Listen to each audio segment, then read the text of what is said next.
जय हिंद दोस्तों। Class 10 physics lesson 4 part 1 में हम लोग पढ़ लिए थे विद्युत धारा। इसको इंग्लिश में कहते हैं इलेक्ट्रिक करंट।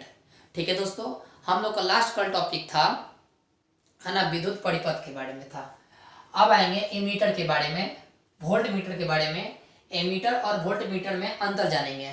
ठीक है दोस्तों, बहुत सारा इस पर डाउट रहता है, बहुत सारे यूट्यूबों पर आप लोग सर्च कर लीजिएगा तो कोई जल्दी उतना आपको एमीटर और वोल्ट मीटर में शार्पनेस नहीं बताएगा, यानी बेनिफिट नहीं बताएगा कि होता क्या है। ठीक है, और हम लोग नेक्स्ट टॉपिक में पढ़ेंगे क्या, ओम के नियम। पूरे यूट्यूब पर आप लोग सर्च कर लीजिएगा, ओम के नियम को सत्यापन कोई नहीं किया, सत्यापन हम करेंगे, उसको प्रूफ हम करेंगे दोस्तों। तो वीडियो को अंत तक देखते रहिएगा। चैनल पर नया तो सब्सक्राइब जरूर कर लीजिएगा और दोस्तों सभी के पास भेजिए और अपने अपने स्टेटस पर जरूर लगाएं। ठीक है दोस्तों, गौर से देखिए। एमीटर कह रहा है कि जिस यंत्र द्वारा किसी विद्युत परिपथ की धारा मापी जाती है उसे एमीटर कहते हैं। ठीक है, विद्युत परिपथ की धारा को मापा जाता है उसी को हम लोग एमीटर कहते हैं। याद होगा है ना, विद्युत धारा का मापना ही क्या कहलाता है, एमीटर कहलाता है। अब जानेंगे कि एमीटर को श्रेणी संयोजन में जोड़ा जाता है, यानी श्रेणी क्रम में जोड़ा जाता है, सीरीज में जोड़ा जाता है। अभी भी समझ में नहीं आ रहा होगा, घबराइए मत, 2% समझ में आ रहा होगा अभी। तो एमीटर को श्रेणी संयोजन में जोड़ा जाता है। धनात्मक टर्मिनल से प्रवेश करवाया जाता है तथा ऋणात्मक टर्मिनल से बाहर निकाला जाता है। यानी कल बताए थे फेज और न्यूट्रल बताए थे ना, तो वही है। तो ध्यान दीजिएगा, एमीटर जिस यंत्र द्वारा किसी विद्युत परिपथ को मापा जाता है, विद्युत परिपथ की धारा को मापा जाता है, याद रखिएगा, धारा को मापा जाता है उसे एमीटर कहते हैं, है ना। एमीटर को श्रेणी क्रम में रखा जाता है। ठीक है दोस्तों, चलिए अब यहाँ पर समझिएगा एमीटर में। ठीक है, जिसे एक धारा मापा जाता है ना, एक चीज मापा जाता है, जिसका एक चीज का उपयोग किया जाता है उसको एमीटर में रखा जाता है। अब बहुत सारे ठीक है यंत्रों को मापा जाता है, उसको हम लोग वोल्ट मीटर कहते हैं। बगल में आप लोग का डायग्राम मिल रहा होगा दोस्तों, ध्यान दीजिएगा। चलिए अब देखेंगे वोल्ट मीटर का। जिस यंत्र द्वारा किसी विद्युत परिपथ के किन्हीं दो बिंदुओं के बीच के विभवांतर को मापा जाता है उसे वोल्ट मीटर कहते हैं। वोल्ट मीटर को समांतर क्रम में जोड़ा जाता है। तो हमने क्या बताया, एक चीज को मापना एमीटर कहलाएगा, एक से अधिक चीज को मापा जाता है उसे क्या कहा जाता है, वोल्ट मीटर कहा जाता है। ठीक है दोस्तों, चलिए आप लोग देखे होंगे गाड़ी देखे होंगे ना बाइक में, तो बाइक में क्या लिखा रहता है, 5 की स्पीड, 10 की स्पीड, 15 की स्पीड, तो यह आपका एमीटर में मापा जाता है। ठीक है, अच्छा स्टेबलाइजर देखे होंगे दोस्तों, स्टेबलाइजर, तो स्टेबलाइजर में आपका वोल्ट लिखा रहता है। चलिए अब तो समझ में आ गया होगा कि यानी एक वस्तु को मापना एमीटर कहलाएगा, यानी क्या मापा जाता है, उसका धारा कितना की स्पीड से जा रहा है। और वोल्ट मीटर में सर एक से ज्यादा वस्तु को मापा जाता है, उसे हम लोग क्या कहते हैं, वोल्ट मीटर कहते हैं। ठीक है, कि विद्युत परिपथ में किन्हीं दो बिंदुओं के बीच के विभवांतर को मापा जाता है। इसमें किसको मापा जाता है, धारा को मापा जाता है, इसमें किसको मापा जाता है, विभवांतर को मापा जाता है ना। इसका डायग्राम भी देखिए, एक यहाँ पर माप रहा है, एक यहाँ पर माप रहा है। ठीक है, यही दो बिंदुओं को मापा जाता है तो वह वोल्ट मीटर कहलाता है। और एक बल्ब को जलाया जाता है तो एमीटर में कहलाएगा। आप जानेंगे एमीटर और वोल्ट मीटर में अंतर जानेंगे। ठीक है, तो एमीटर को अलग करेंगे, वोल्ट मीटर को अलग करेंगे। ठीक है, एमीटर समझिएगा, जो ऊपर का आंसर है आप लोग का वही नीचे आप लोग का है। तो समझिए एमीटर का, यह किसी विद्युत परिपथ में धारा की प्रबलता को मापता है। किसको मापता है, धारा की प्रबलता को मापता है। इधर क्या है सर, यह किसी विद्युत परिपथ में दो बिंदुओं के बीच के विभवांतर को मापता है। अभी हमने क्या बताया, इसमें धारा को मापा जाता है, इसमें विभवांतर को मापा जाता है। क्लियर हो गया। एमीटर को श्रेणी क्रम में जोड़ा जाता है, वोल्ट मीटर को समांतर क्रम में जोड़ा जाता है। एमीटर को एम्पियर में मापा जाता है, वोल्ट मीटर को वोल्ट में मापा जाता है। ठीक है दोस्तों, तो आप लोग इतना समझ गए। अब समझेंगे ओम के नियम के बारे में। ठीक है दोस्तों, तो ध्यान से आप इसके स्क्रीनशॉट लें दोस्तों और ओम के नियम के बने रहे। नेक्स्ट देखेंगे दोस्तों ओम के नियम का। इससे प्रश्न आप लोग का मैट्रिक और इंटर में दोनों आता है, तो इसको बारीकी से दम समझेंगे दोस्तों। याद रखिएगा, तो हम फुल्ली चैलेंज है दोस्तों, यही आप लोग का मैट्रिक में दम आएगा तो आएगा। ठीक है दोस्तों, तो बेहतरीन तरीका से देखें और वीडियो को वायरल करें, हाथ जोड़ के विनती है, सेंड करें किसी न किसी के पास। आते हैं ओम के नियम, जिसको कहते हैं ओम लॉ, है ना, ओम लॉ कहते हैं। इसका सुनिए, पहले इसका परिभाषा नहीं है, पहले ओम का नियम की व्याख्या जाने। तो 1826 में जर्मन वैज्ञानिक जॉर्ज साइमन ओम ने किसी चालक के सिरे पर लगाए गए विभवांतर तथा उसमें प्रवाहित होने वाली विद्युत धारा के संबंध एक नियम के द्वारा व्यक्त किया जाता है। इस नियम को उन्हीं के नाम पर ओम का नियम कहा जाता है। ठीक है दोस्तों, तो ध्यान रखिए, किसी चालक के सिरे पर लगाए गए, है ना, किसी चालक के सिरे पर लगाए गए विभवांतर, उससे प्रवाहित होने वाली विद्युत धारा का संबंध एक नियम के द्वारा व्यक्त किया जाता है उन्हीं के नाम पर ओम का नियम कहा जाएगा। ठीक है दोस्तों, 3 लाइन में बोल दीजिएगा। कैसे बोलिएगा कि 1826 में जॉर्ज साइमन ओम ने, ठीक है ना, किसी चालक के सिरे पर लगाए गए विभवांतर, यहाँ तक बोल दीजिएगा, लगाए गए विभवांतर, ठीक है, लगाए गए विभवांतर, उससे प्रवाहित होने वाली, विभवांतर लगेगा तो उससे प्रवाहित होने वाली विद्युत धारा का संबंध एक नियम के द्वारा व्यक्त किया जाता है। उसे हम लोग क्या किया जाता है, इस नियम को ही ओम का नियम कहा जाता है, उन्हीं के नाम पर कहा जाता है। क्वेश्चन आया हुआ है कि ओम के नियम की परिभाषा दे, तो गौर से समझिएगा। यदि किसी चालक के ताप में परिवर्तन ना हो तो उसमें प्रवाहित विद्युत धारा उसके सिरों के बीच आरोपित विभवांतर के समानुपाती होती है। अगर ताप में कोई परिवर्तन नहीं होगा तो उसका समानुपाती, है ना, विभवांतर क्या होता है, समानुपाती होता है। गौर से सुनिए, किसी चालक के ताप में परिवर्तन अगर ना होगा तो विद्युत धारा उसके सिरों के बीच विभवांतर के समानुपाती होता है। फिर जानिए, यदि किसी चालक के ताप में परिवर्तन नहीं अगर होगा, ठीक है, तो विद्युत धारा, ठीक है, सिरों के बीच विभवांतर के समानुपाती होती है। विद्युत धारा विभवांतर के समानुपाती होती है। ठीक है दोस्तों, कैसे समानुपाती होती है, गौर से देखिएगा। तो विभवांतर समानुपाती आई है, ठीक है, तो भी का भी हो गया। जैसे ही समानुपाती का चिन्ह हटेगा तो यह आर हो जाएगा। क्या हो जाएगा, आर का मतलब होता है एक नियतांक है जिसको प्रतिरोध कहते हैं। क्या कहते हैं, प्रतिरोध कहते हैं। जैसे इक्वल टू का चिन्ह हटेगा तो इसके जगह पर आर आता है, क्योंकि प्रतिरोध से ही लिया गया है ओम का नियम। कोई पूछेगा कि ओम का नियम किसे लिया गया, तो बोलिएगा प्रतिरोध से। प्रतिरोध का नेक्स्ट हम लोग टॉपिक पढ़ेंगे। ठीक है, तो भी का भी हो गया, इक्वल टू का इक्वल टू लगा होगा, जैसे ही हटेगा आई हो जाएगा। तो गुना में है तो क्या करोगे, भाग में, चाहे इसको करो भाग में चाहे इसको करो भाग में, कोई दिक्कत नहीं है। तो कोई पूछेगा आर क्या है, तो आर कहेगा नियतांक है, चालक का प्रतिरोध कहलाता है। क्या कहलाता है, चालक का प्रतिरोध।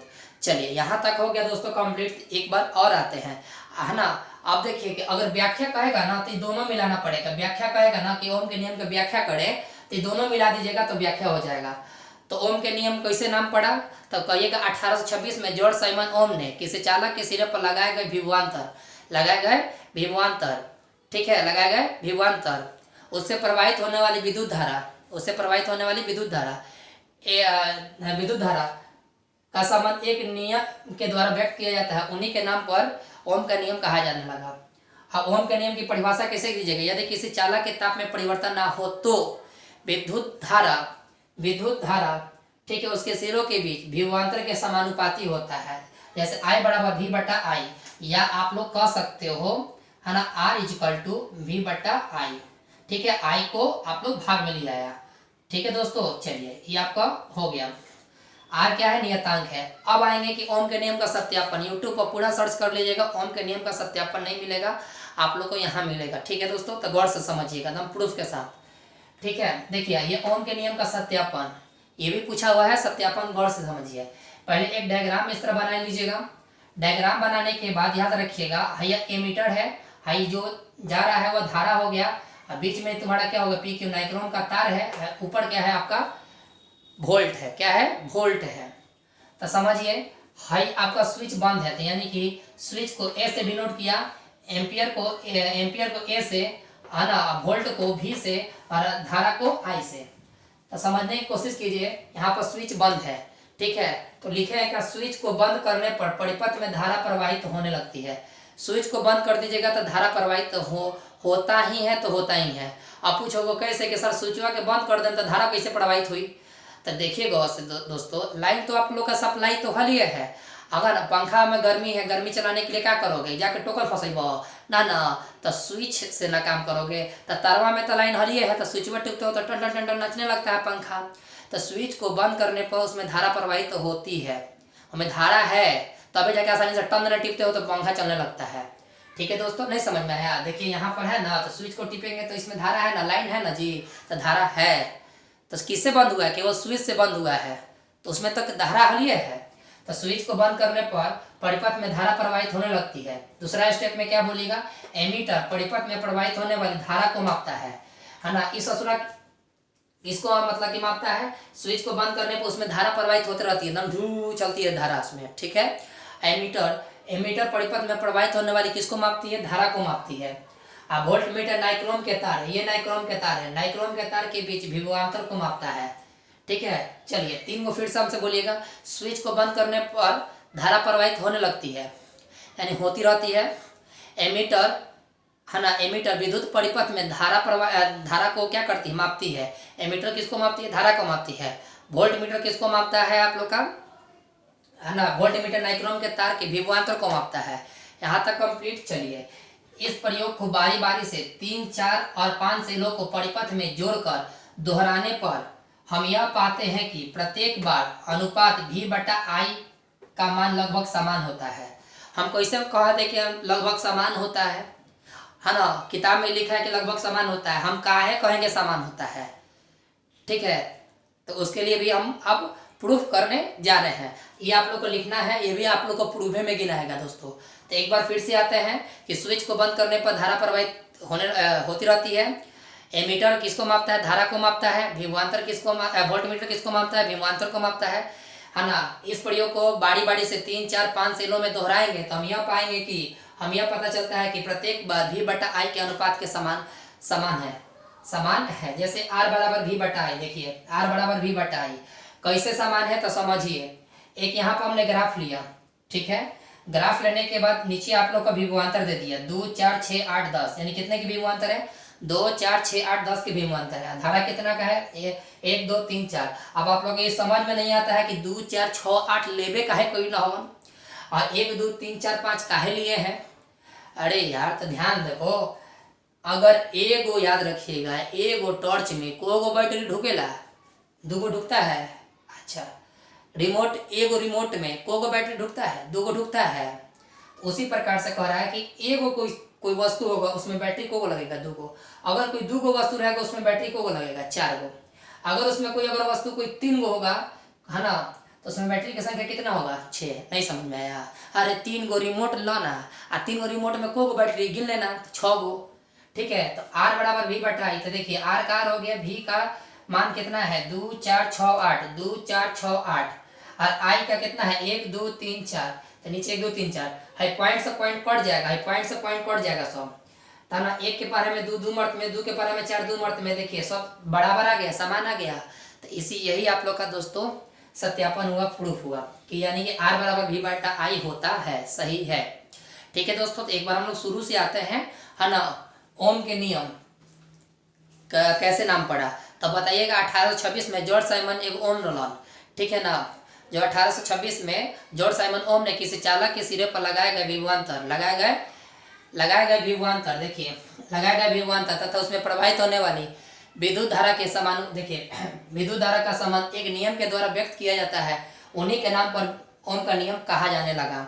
अब ओम के नियम की परिभाषा कैसे की? यदि किसी चालक के ताप में परिवर्तन ना हो तो विद्युत धारा उसके सिरों के बीच आरोपित विभवांतर के समानुपाती है। विद्युत धारा विभवांतर के समानुपाती होती है। विद्युत धारा विभवांतर के समानुपाती होती है। विद्युत धारा विभवांतर के समानुपाती होती है, ठीक है। तो यहाँ पर आपका समानुपाती का चिन्ह है, V समानुपाती I। R कहाँ से आएगा बता दीजिएगा, जैसे हटेगा तो वहाँ पर R आ जाएगा।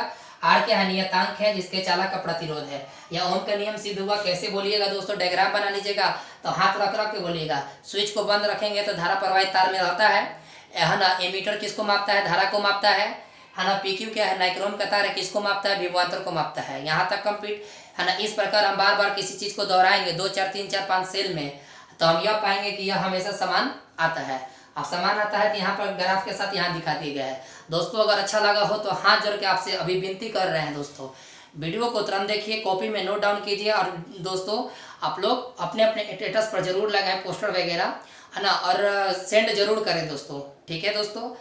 आप लोग ध्यान रखेंगे और इसको याद अच्छा से कर लीजिएगा, हमेशा मैट्रिक और इंटर में पूछता है। तब तक के लिए जय हिंद दोस्तों, स्क्रीनशॉट लेना ना भूलें।